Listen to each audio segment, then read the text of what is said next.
his own sports agency. So without further ado, let's give a warm round of applause to Mr. Chris Overton. Thank you. You have to have a bachelor's degree and then you have to have a post-secondary degree. A lot of people believe that you have to be a lawyer or go to law school, but it's not true. So essentially you can have any postgraduate degree. It could be in physical education, it can be in sports analytics, it could be in whatever you like. As long as you have a master's degree, you can sit for the exam. Once you're able to obtain that degree, then you have to go through a series of registration and testing. It's a pretty difficult test that you have to take, invest a good amount of money as well. I'll talk to you guys a little bit about one of my mentors. He's one of the guys that helped me into the industry. He invested well over $300,000 into just getting started and getting his business off the ground. My story is a little bit different. I kind of learned from some of his mistakes and learned some budgeting in that regard. But it's a lot. So when you talk about your education, it's a master's degree, and you name it, whatever field, and then making the financial investment. So I'll kind of talk to you guys a little bit about the cycle. So typically in January is when the application process opens up with the NFLPA. Does anybody know what NFLPA stands for? Yes, that's correct. So essentially it's the union for the NFL players. So we have a collective bargaining agreement that we agree to with the NFL. It governs how players are able to earn their money, their protections, their benefits. The Players Association handles all of that, but they also take care of the certification process for agents. So they make sure you have that degree. You do your registration. They make sure that you meet all of the requirements. There's a background check as well. So they make sure that you're squeaky clean before they allow you to work for their athletes. In addition to agents, they also have financial advising and marketing agents that go through a similar process to become certified. It's a little bit different, but from the agent stand piece, we work directly with the Players Association. So through that, once you register, you have like a 6-month window where you get to study for the exam. You go to a 3-day seminar.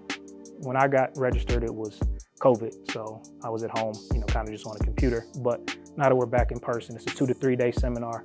At the end of the seminar, you take your exam and you have to get 70% on the exam to pass. It sounds pretty simple, it's multiple choice, but I believe roughly 30% of agents pass on a yearly basis. So makes it a little bit difficult. It's kind of a tough field to get into. And then it's also, I guess, difficult as well to stay in. At that point, I knew I had to figure out something else to do. I thought I wanted to be an athletic director.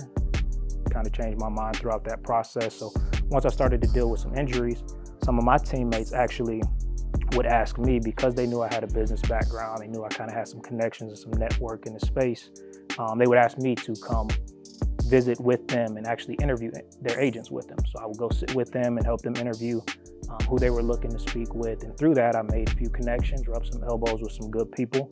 I saw some good things and I saw some bad things as well, some things that I may have wanted to change about the industry. For the most part, you did see some guys that, weren't really in it for the right reason. I'll kind of leave it at that.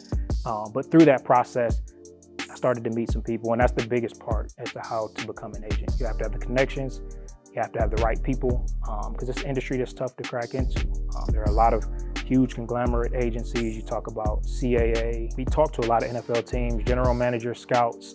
We get our grades back on them, not only just on their play as an athlete or whatever position they play, but also as a person. So we want guys that are high character. We want them that are going to work hard and do everything they can to make this opportunity happen. If we're investing money, of course, we want to see a return on that investment. It's still a business, even though we're in it to help people, it's still a business. So we want to see that ROI. But from that standpoint, high character, people that want someone that's going to be a part of their life off the field as well. I said it's not for everyone, So I have an honest conversation with people when I sit down with them and their families, and I say, we're going to be the agencies that are hands-on. We're going to be the ones that, when you're going down the wrong path, we're telling you no. We're not going to be yes men. We're going to make sure that you're doing the right things, both on the field, in the classroom, and in life. So from our standpoint, we want people that are open to receiving that really want that lifelong partnership and not just a transactional type of athlete-agent relationship. Good question.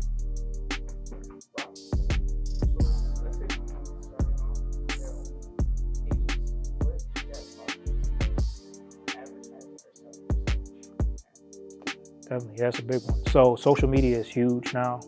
So being able to use social media to promote your brand, I think it goes back to what the professor just stated in regard to what people are looking for. You have to build a culture. You have to be able to build a culture that people want to be a part of. You know, it has to be something that people see growing, they see going in the right direction.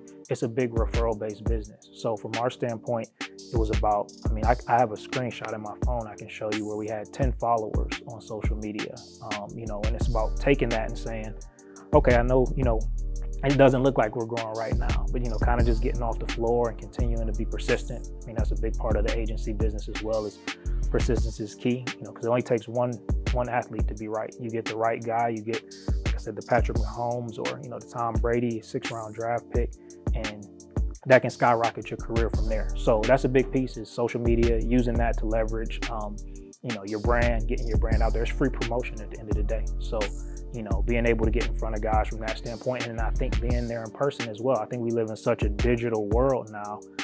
There's a big appreciation around showing up for guys. So when I go to a game and I go meet somebody's parents, they appreciate it, because most people just sitting behind those phones, shooting DMs and text messages off. But when you actually, go pull up on someone in person and you have a conversation face to face, I think it means a lot. So that's a lot for the brand. And then once you build your brand, like I said, it becomes word of mouth. Once you get to that point and people are telling people about, how well of business you do or how you take care of them, that's when you start to see that real growth and can kind of hit that next level.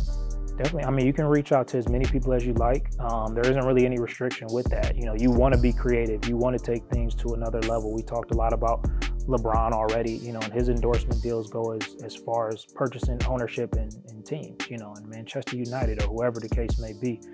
You can take it as far as you want. I think that's a part of the reason that being a marketing agent is so important and building that business portfolio, is because you can be creative, and when you can find someone that not only has the relationships, but also has the drive to have that outreach and to, be able to go into different sectors or industries that, may not be common or standard, you can actually create some different opportunities. So not really many restrictions. The only thing I will say is from an NFLPA standpoint, you talk about, drugs and things like that in regard to like cannabis or certain things, gambling. They don't want you to promote gambling and things like that, even though, the league promotes it. But, it just depends. But those things they kind of try to keep guys away from. Not many restrictions, but there are a few. That's a great question. So the first question there in regard to how long the contract lasts, you're speaking about the contract between the athlete and the agent. So that's as long as they want it to. So there is no expiration date on that contract. It is essentially until either the agent or the client, decides to terminate that relationship. So it can last, as long as their career lasts, as long as, whatever other agreements. Marketing agreements can be different sometimes. You can see maybe like a yearly contract with, a renewal date, and they can decide not to renew if not. But from an NFLPA standpoint, it's typically an ongoing contract. And then in regard to cutting them off, you never really want to cut them off. You want to invest, and that's why it's important to decide who you invest in, because you want to invest in guys and, that you want to keep a relationship with and help them fulfill their journey, no matter how long it takes. You look at guys that sometimes they're out of the league, and not getting opportunities, and then you turn back around, like a Kevontae Turpin, who's a kick returner for the Cowboys. He started off his career, I think, in one of the very smaller, minor leagues, and ended up back in the NFL, and now he's a Pro Bowler. So from that standpoint, just from a career and contract standpoint, you want to make sure that you keep investing in those guys. You kind of keep pursuing their journey with them. But also, like I said, when you're doing it right, it's a lifelong partnership anyway. So even after their career is over, you still want to be invested, even if it's not financially, but, referring them to the right people and helping them, transition.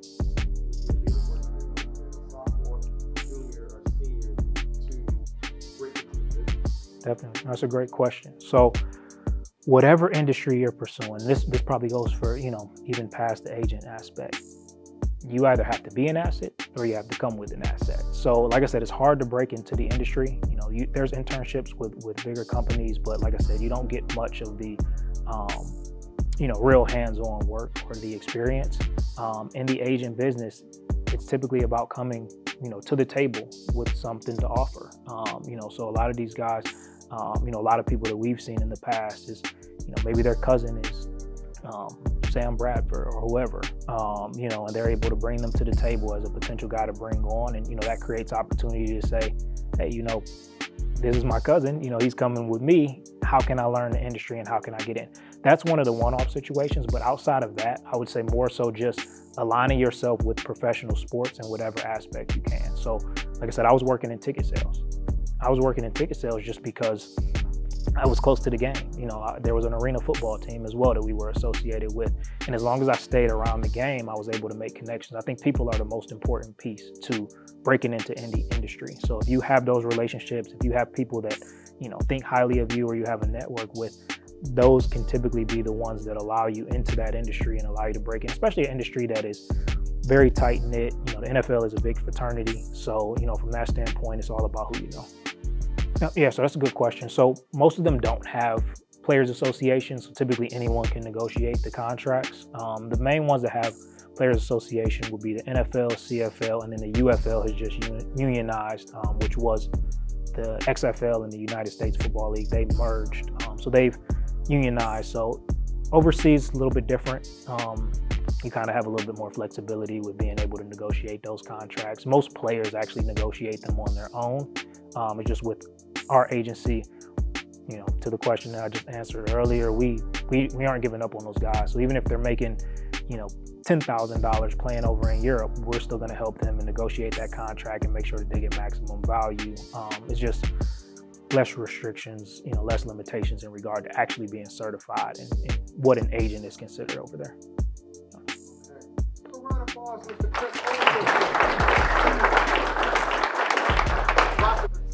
Appreciate it.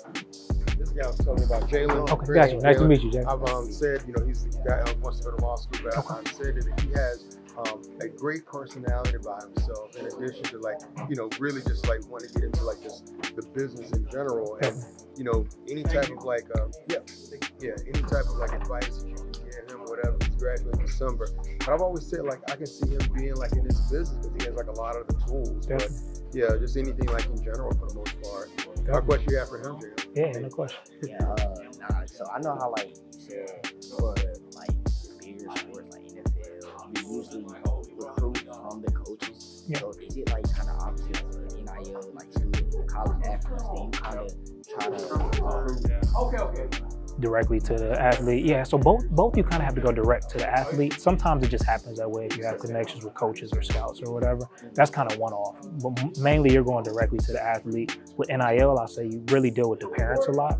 So because, guys are younger, they're doing school and practice, they don't have that much time. So you're typically going to be dealing with the parents. They're kind of the gatekeeper. And once you speak with them and kind of, build that relationship, then they typically allow you to start working with the athlete. So NIL is a little bit different, but it is a good way to get into the business early before you go down that route of getting a master's or whatever the case may be. So we had the opportunity to talk a little bit about what it takes to become an agent, the ins and outs of the industry. It is a cutthroat business.